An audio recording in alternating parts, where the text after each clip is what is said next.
بسم اللہ الرحمن الرحیم۔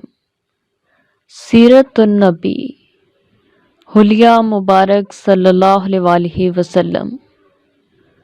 حضرت عائشہ صدیقہ رضی اللہ تعالیٰ عنہا آپ صلی اللہ علیہ وسلم کے قد زیبا کے اعجاز حسن کی نسبت فرماتی ہیں کہ نبی اکرم صلی اللہ علیہ وسلم نہ ہی زیادہ دراز قد تھے اور نہ کوتاہ قد، بلکہ آپ صلی اللہ علیہ وسلم کا قد مبارک میانہ تھا۔ جب کسی طویل القامت کے ساتھ مل کر چلتے تو اس سے بلند نظر آتے، اور بسا اوقات دو بلند قامت آدمیوں کے درمیان چلتے تو ان سے بلند نظر آتے، لیکن دیکھنے والا حیران رہ جاتا کہ جب وہ جدا ہوتے تو وہ دراز قد اور آپ صلی اللہ علیہ وسلم کا قد انور میانہ دکھائی دیتا، یعنی دوسروں کے مقابل بلند دکھائی دیتے لیکن تنہا معتدل اور درمیانہ تھے۔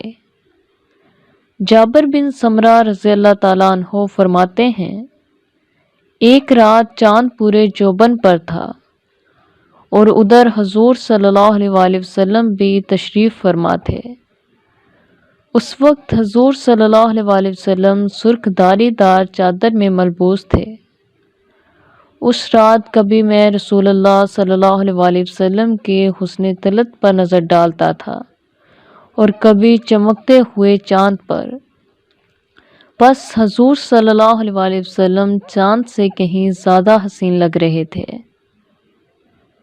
حضرت انس بن مالک رضی اللہ تعالیٰ عنہ سے مروی ہے کہ نبی اکرم صلی اللہ علیہ وسلم مجموعی جسمانی حسن کے لحاظ سے یوں معلوم ہوتے تھے گویا چاندی سے ڈالے گئے ہیں۔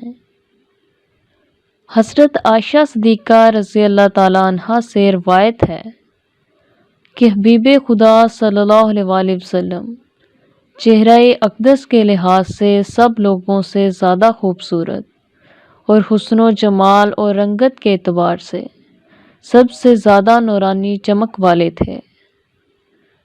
حضرت ابو بکر صدیق رضی اللہ تعالیٰ عنہ سے روایت ہے کہ رسول اللہ صلی اللہ علیہ وسلم کا چہرہ انور 14ویں کے چاند کے حلقہ اور دائرہ کی مانند نظر آتا تھا۔